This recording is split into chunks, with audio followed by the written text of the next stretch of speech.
Hey guys. Hey. Come on, don't be down. We still have an amazing Worlds ahead of us. I mean, semifinals will be fine, I guess. The West has done so well. You guys should be proud. Yeah, I guess we did get a team out of groups, even though Fnatic had their roster issues. And we didn't even send G2 this year. Yeah, and NA did really well. You guys got a team out of the group of death, right? We did. And we would have gotten 2 out if Team Liquid got the tiebreaker versus freaking LNG. Yeah, that's great. Thinking about it, Fnatic did beat RNG and with a sub too. I mean, EG got blasted by 100 Thieves. They call that a #1 seed? You're so right, Lyric. The West did hella good at Worlds this year. And we're probably going to be even better next year. I'm so proud of us. So proud. That's the best we've done in 3 years. Hell yeah. I mean, if anything, Mr. Lyric, it's the LPL that underperformed this year. Wait, what? You heard the man. I mean, only one team in the semifinals, Lyric? Our teams drew each other in quarters. Only 2 teams in quarters, though. And LPL was supposed to be the strongest region. Oh, wow, I know that as a Western fan, I definitely feel much better. Oh man, I would hate to be in the LPL right now. That's true. You know what? Lyric, you really did help. Oh, man. Woo, so much better. Lyric, hey, if you have any person to talk to, we're here for you, buddy. It's gonna be a rough road. Genji. Good luck.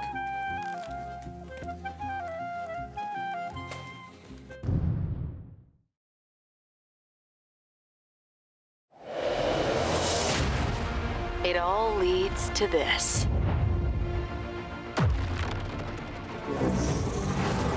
Make or break. Vitality will take them down! A new era is awaiting. What was that? Make it yours. Welcome back to Worlds 2021, taking place in Reykjavik, Iceland. The undisputed best League of Legends team across the last 2 years, DWG KIA, arrive in the semifinals, still undefeated here. On their road, though, towards back-to-back World Championships, they first need to go through a returning LCK Titan, and the only org to win multiple Worlds titles in a row. And that's how you stretch like a champion right there. It's T1, of course. I'm Dash, joined by Vedius and Kobe. Or maybe that's how you really warm up like a true champion. Take a rest. It could be a long series ahead of you, FLICKR, but it's Dom1, it's T1. Boys, are you ready? I feel like that I wouldn't know what my warm-ups would be if I was about to go into a World Semifinals, so I can't really judge them. Okay? You know, but like, I feel like this could be a pretty good one, you know? Stretching out. I like it. I feel like the... So a lot Oh, of yeah, the these, classic, yeah. It's the next iteration of the wax on, wax off. It is. You know what I'm talking about? That's a good shout out. Everyone sitting at home on your PCs right now, make sure you're Do your stretching. stretches. Do your stretches. It's gonna good be a for long your series. wrist. You It's gonna need be to a do long it series. preemptively before the injury occurs. It's so much better. There you go. There you go. Lessons from Dr. Kobe over there. Last week, we saw 3 LCK teams advance and EDG winning the LPL clash with RNG. So here we are. Triple LCK and 1 LPL remain as the final 4 to do battle, Vedius. One could say that the LCK was quite good at League of Legends. One could. It does And seem, should. And probably should, yes. It does seem that the LCK is back in form. The last time we saw this many LCK teams in the semifinals was 2016, and it does seem that we are back in the era of the LCK dominance. I remember those days clearly. 5 years of back-to-back-to-back-to-back-to-back LCK champions at Worlds. It was just every year unquestioned LCK dominance until the 2018 downfall and the kind of revolution of the rest of the world that occurred. But where it feels like we're ready to re-embrace. And 3 of those years, it was T1 leading the charge. But we also have to talk about that one remaining LPL squad in EDG, having taken down a regional rival in RNG. Vedius, first time this org has made it to the World Semifinals. Which is really ludicrous to think, considering how long EDG has actually been in the League of Legends scene for. I think that after getting themselves an MSI title, expectations were that that was the beginning of the LPL dominance, but it was not quite. EDG in particular have always fallen short when it came to the quarterfinals, but now they will finally make their way to the semis, and I think that they have a pretty good shot at making their way towards the final and a chance at hoisting the Summoners Cup. I am a bit worried for them because EDG, and you talk about the long history, has had such a long history of having really big expectations on them. So often coming to Worlds as actually the LPL champion and then falling short and not getting to semifinals. So now, not only is the entirety of the LPL's hope hopes reliant on EDG. But the rest of the world that's not LCK, they are the only non-LCK representative.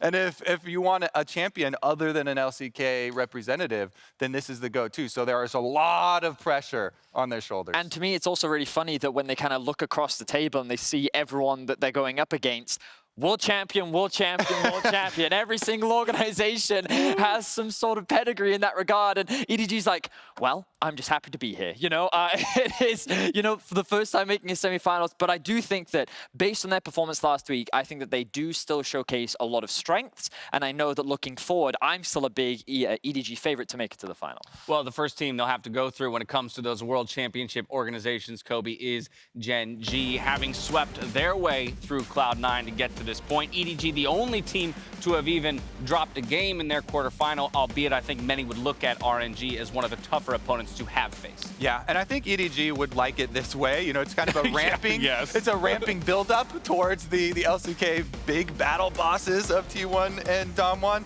They start with Gen G. You have to prove yourself first. Can you get past BDD and Clid with how amazing they've been playing? That mid jungle is just have gone leaps and bounds above what's expected of them to get Gen G here.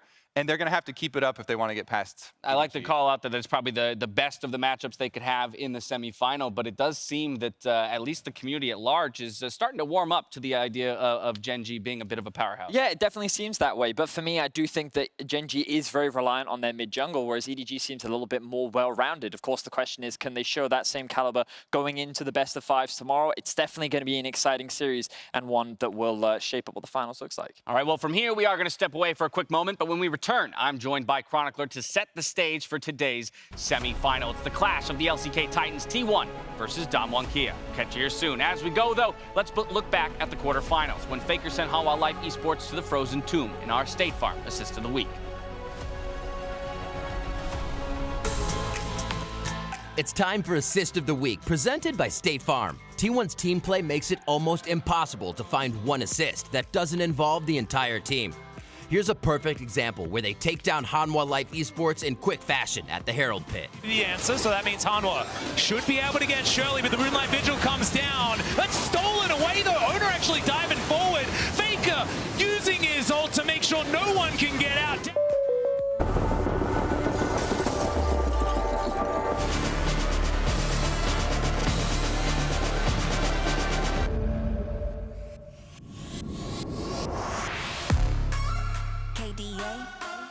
Should we show them how we do it every day?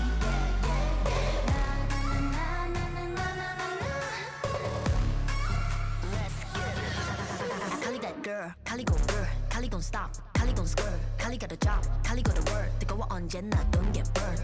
넘쳐 흘러물 든 a buffet, 죽여주잖아 like a buffet. 누가 감히 on my outfit, 그 문 열지 마 that's a rough day. Can't give any more cause I'm greater than. 필요 없는 시험들 다 뿐이미. But all of my numbers are talking back. 부루마법 message monopoly. 눈종이 돈이나 real money 필요 없대. 너네들이 만든 돈들 go get it, go get it, go get it. 더 미션 눈을 못 떼 못해 그래 너도 get it cause I got it different.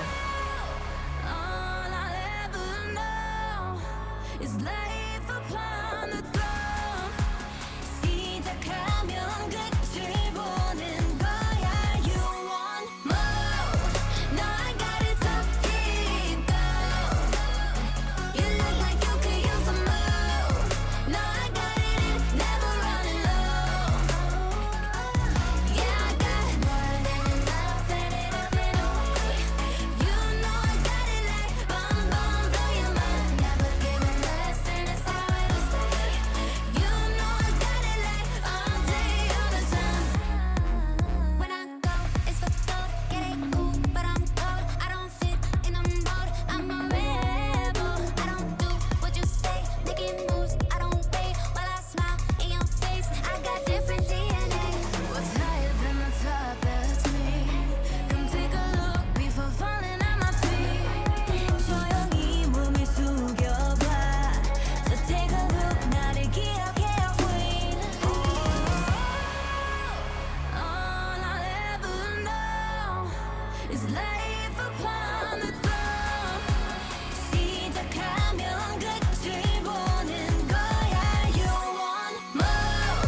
No, I got it so deep down. You look like you could use some more.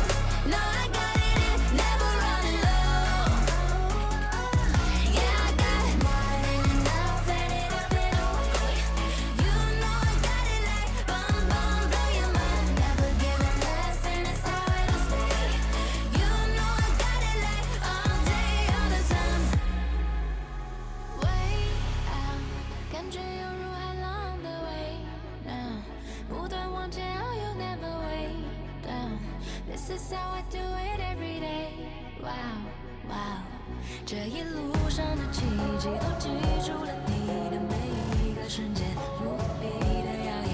I know you want some more， 准备好这一切。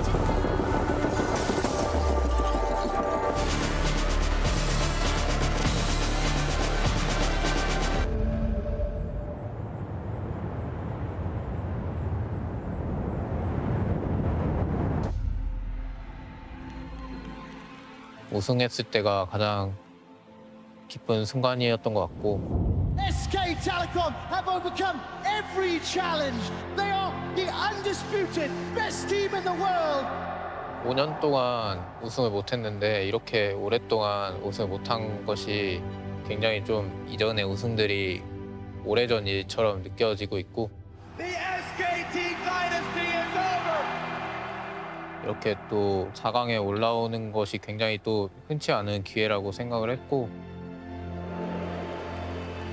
올해도 그런 순간을 찍었으면 좋겠네요.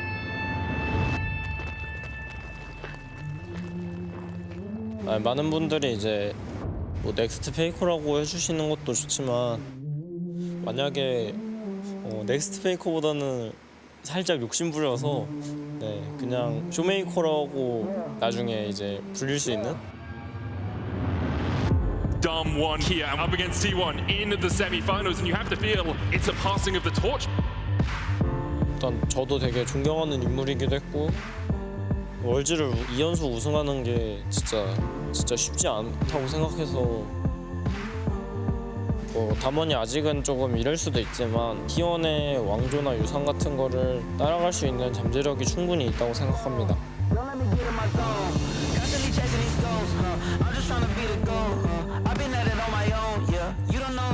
쇼메이커 선수가 작년부터 지금까지 굉장히 좋은 모습을 많이 보이고 있기 때문에 But T1 is looking damn good at Worlds and pushed them in the LCK Finals.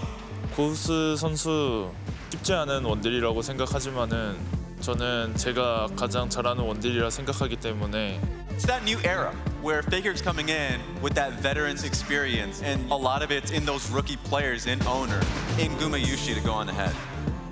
이번이 마지막 월즈라는 거는 좀 더 불태우고 열심히 할 수 있게 되는 그런 원동력도 충분히 있었고 2 years ago, he was playing for T1 in the semifinals. Now he's asked to knock T1 out of the semis. 이제 그 다음이 없다라는 거는 진짜 지금밖에 없는 거거든요. 옛날 영상들 보니까 확실히 좀 더 이번 월즈가 굉장히 중요한 대회가 될 거라고 생각이 되고 더 열심히 하게 될 것 같습니다. 아무래도 이제 4강부터가 진짜라고 생각하고 있고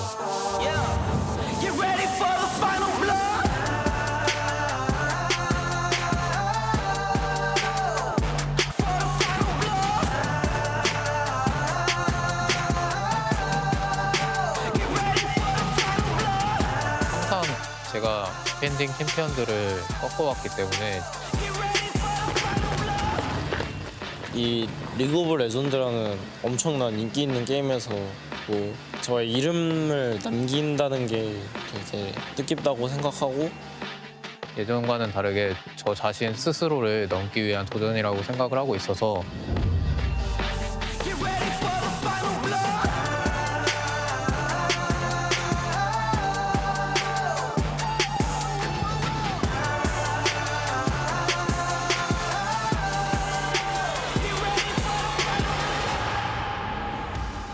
Welcome back to World's Countdown. In 2016, T1 made history as the first team to win back-to-back titles, and this year, DWG KIA are looking to repeat that accomplishment. I brought in Chronicler here for a look back at the journeys of these teams, and ultimately to help us understand the magnitude that is this semi-final matchup. And Chronicler, it feels only right then for us to start with T1 and their dominance as an org. T1 are the original overlords of the League of Legends scene. This team was when it was, the LCK was the first, right? And taking a single game of an LCK team in of itself was a huge achievement, and they were the front runners. There were challenges at times, but it was always when were T1 either going to reclaim their throne or defend it, and there is still 10 years later, no single team that has been even remotely able to match what they have done.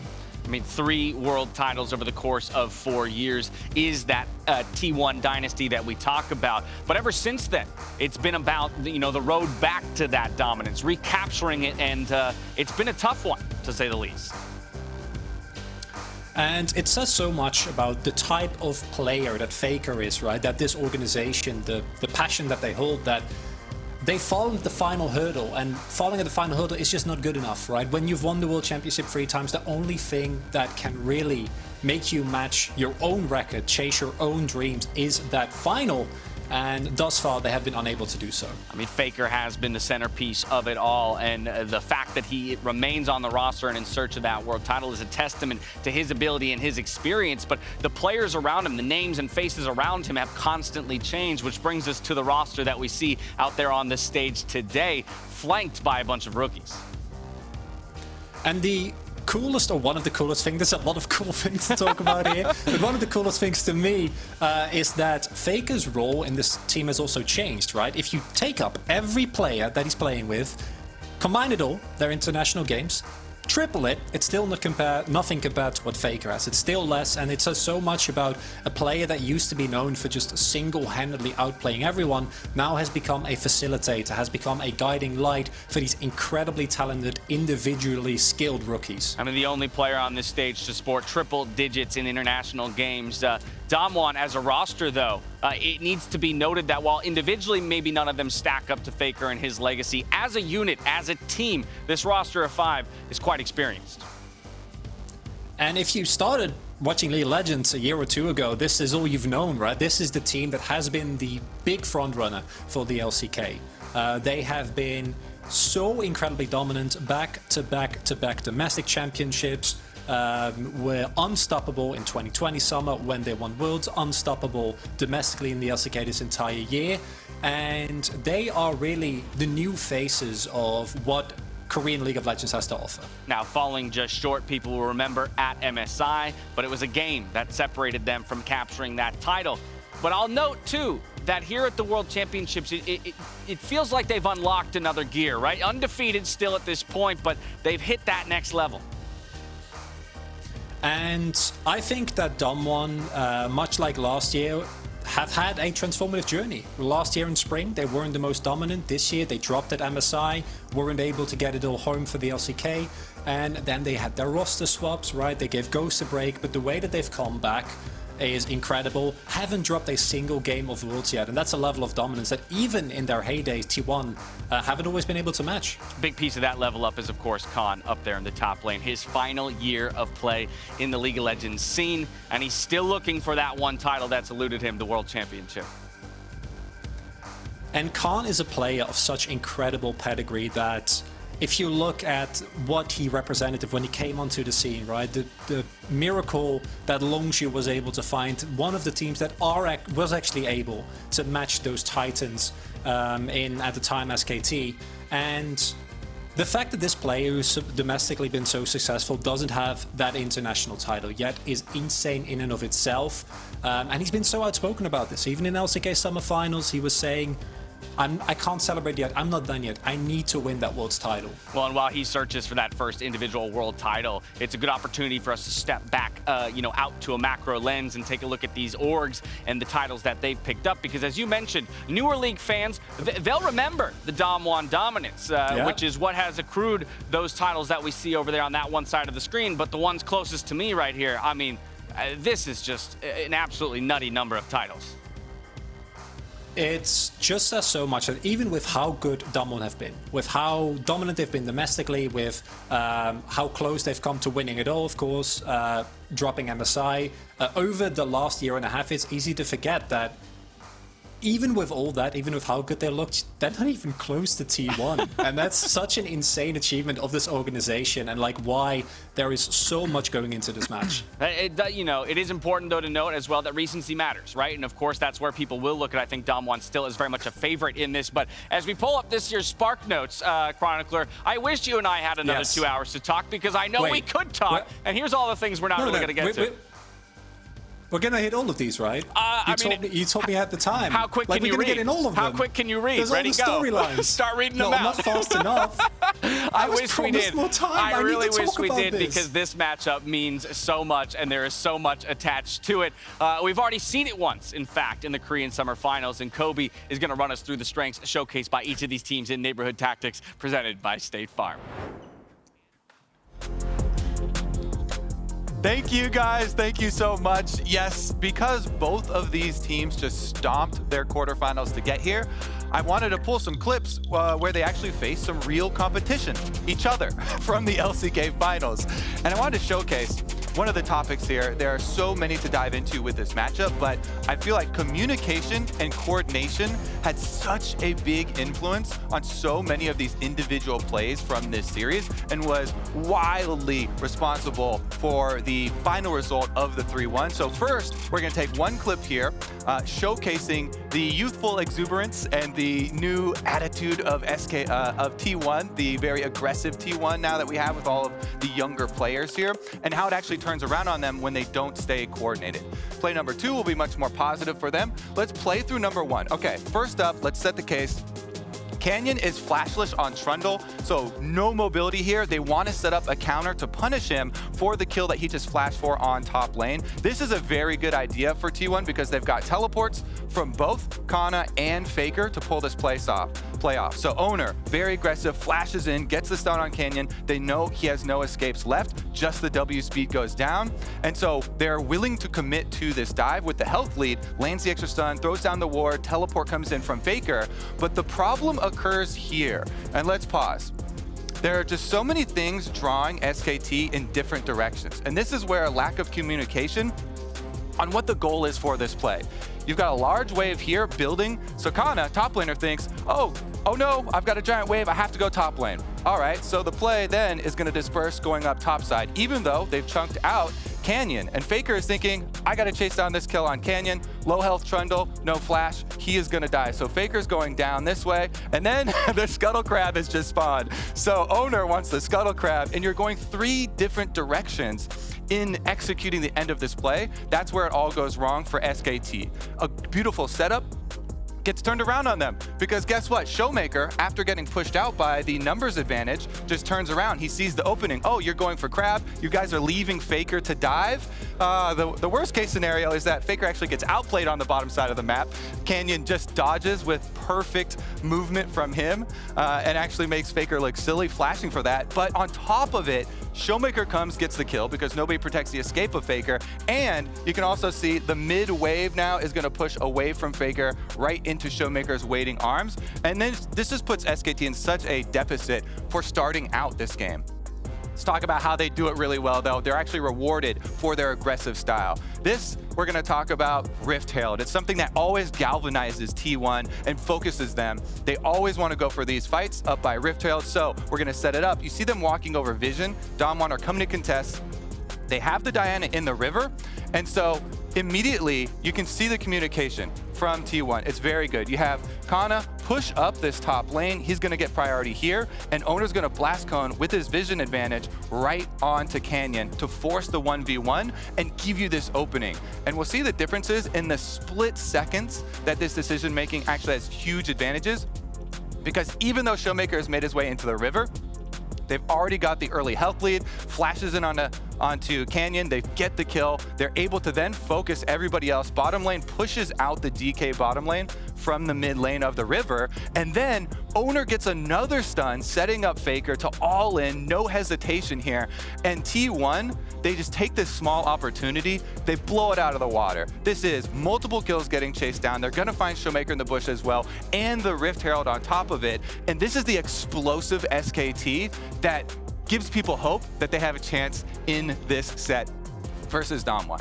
It really goes to show the big differences here, where SKT have shown they have the skill to take down these players from Damwon. They have the skill to beat this team, but they haven't always necessarily had the discipline to do so. And that's what the defending world champions have shown over and over, the composure in the late game, the composure in these high-pressure games. I love the breakdown for the good and the bad, right? Both sides of the coin for T1, but very much kind of a demarcator of a change where of old you would think of T1 as that composed team because it did sport the veterans on the roster, Now Kobe. they got all the youngsters in here, 1 year, 2 years experience. Exactly. So Chronicler, real quick, just help us out with, what these changes were really and how they kind of materialized over the course of the LCK in summer. So there was a lot of tumultuous roster swaps going over at T1 throughout really the entirety of the year. And it wasn't until we saw T1 settle on this specific roster that things kind of started to come together. And we saw, I think, the biggest sign domestically that this was a different team than what we saw during spring was the fact that they were able to actually make it to the finals, right? Last time they were stopped in their tracks by Gen G, but during summer we're actually able to do so. Still, I have been incredibly impressed with the line of development that has continued ever since this roster has come together, ever since they got the Worlds, because if you consider how short this roster really have been playing and how consistent the improvement has been, that's terrifying. I think that's the big thing, right, is while it was already a 3-1 series in the domestic finals, you get to Worlds and a lot of people are looking at the run that T1 has put up so far, and they're only improving. Yes, dropped one game over the course of their group stage, but from there they go and sweep Hanwha Life Esports. I mean, so far, Kobe, this is a team, as much as we talk about Damwon looking very scary, they've ramped up as well. Exactly. That's why a lot of people are behind FLICKR. Everybody's rooting for him to kind of retake the throne. You can feel the excitement building, and he's got the rookies on his side. Gumayusi especially, with some of the mechanical plays that he's able to pull off. But this team has not played Damwon at the World Finals yet, and sometimes it takes an opponent defending world champions to see those cracks. I think that's the thing, right, Chronicler? Because at the end of the day, as much as we talk about T1, this new play style and the young rookies who can really garner some massive early game advantages, Damwon is exactly the kind of team that has shown us the composure and the ability to find that opening, even when down massive amounts of gold, to ultimately take it back. And that used to be the T1/SKT special, right? Like that's what they were known for. You were never really safe when you were playing against this team. And I think it's so interesting to see that Damwon has now taken that. And as already pointed out, T1 is generally the aggressor. And I think that T1 are, without a doubt, one of the best teams in the world at the moment. And I would pick them to win over anyone that we have. But Damwon just have been so incredibly consistent in just somehow clutching out a win that it makes it so much harder because you can't make a single mistake, and that's a very tall ask. Well, we talk about those kind of late-game team fights, those turning moments, and I think you look no further than the top lane. An evolving discussion throughout Worlds already so far here, Kobe, is about how the meta and the game has become so top-focused. But here we have both Kana and Khan, two of the best, stepping on stage across from each other. And these two and their teams encapsulate that story the very best, James. They have both used the top three trinity of top lane champions, the Graves, Jace, the Kennen. They have used it extremely well. Both of these players, by the way, have #1 and #2 forward percentage, which is the time across the halfway point of your lane. So they're both playing very aggressively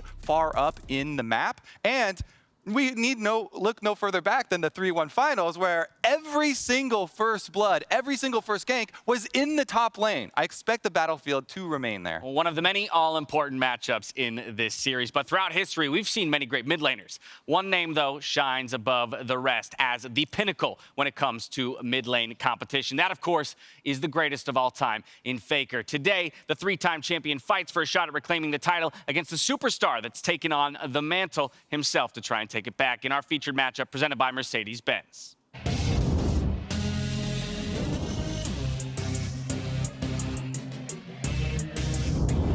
T1 versus Damwon. This is the matchup that everyone has been waiting for. Two of the greatest teams to have ever graced the Rift are now about to do battle on the world stage. The T1 dynasty is the greatest the League world has ever seen, and now they have returned to reclaim the throne, with the greatest player of all time at the helm, FLICKR. Immediately, he gets exhausted. Kana looking for Willer on the backline, but has he overextended? It's a question. Morgan staying alive for so long, and first blood goes to FLICKR. Opposing them, a new LCK Titan has emerged, who has been unmatched in recent years. Dom1 has not dropped a single game in this tournament, and they're chasing perfection, looking to make history with an undefeated run. Splash slices and dices up the Mad Lions, and they did not respect Khan. DWG KIA cleaned the Lions off the map. In this series, all eyes are going to be on the mid lane, Showmaker versus FLICKR. This is a matchup which could shape their legacy for years to come. Two world champions face off, not just to decide who's the greatest today, but to decide who will be the greatest that ever was. Our featured matchup of the day, presented by Mercedes-Benz, is, of course, FLICKR versus Showmaker. Welcoming Vedius back onto the desk for us. So a pretty mediocre matchup there. Yeah. You know, like kind of. We were really just find anything better kind of than- casual, I know, you know. right? But of course, how can we not be excited about the mid lane matchup? It's FLICKR, the GOAT of League of Legends, versus the rising star. And like we heard it from Showmaker himself in the video. He doesn't want to be known as the next FLICKR. He wants to be known as Showmaker, and he is well within his right to earn that accolade because he is one of the best in the world. That makes me, to me, is one of the greatest lines in that entire tease, and you love to see it, and that's a championship mindset looking to carve out a place in history for himself. It's prediction time, though, now, gents, as we narrow in towards the series. And remember that you at home can share your picks ahead of every series at MasterCard Nexus on Twitter. For T1 versus DWG KIA, those 64% of our fans at home voted in favor of T1. Are you surprised? Are you actually surprised, though? I am surprised. Really? They've got FLICKR. It's so much more hype. People like underdogs. People want change. I feel like people have been buying into the story too much as great as it would be to see FLICKR back in the final. Dom1 look way too dominant. It feels like that there is no weakness in this team, and to me, it feels like that they're the heavy favorites. All right, well, I already feel like I know where Vedi is going to go, but I'm coming to you first, Kobe, on predictions. Who's going to take it and how many games? I think maybe the weakness will be in their early game, maybe their bottom lane. I am still predicting Dom1, though. I want it to be exciting. I want it to be one of the best series of all time. I want it to be a 3-2. 3-2, that's what I'm hoping for either way. But Vedi, where are you going? I'm sticking with Dom1. I think that Dom1 have looked absolutely dominant in this tournament. They feel infallible, and it doesn't matter what position you put them in, they're always going to bounce back. So I think 3-1, Dom1. But you do think they will drop their first game of the tournament? Yes, I do think T1 has the ability to take a game off. Oh, that was a resounding vote of confidence right there. Chronicler, close us out. I want it to be a 3-2, but I'm afraid it will be the repetition of what we saw in the semifinals, 3-1 for DWG KIA. All right, there you have it. A lot of faith in DWG KIA, the undefeated team and the defending world champions. Throughout different eras, though, these teams have dominated the international scene, and today we get the showdown that we've all been waiting for as T1 and DWG KIA fight for a shot at another title. Dracos, Kadril, and Azael, let's get to the action.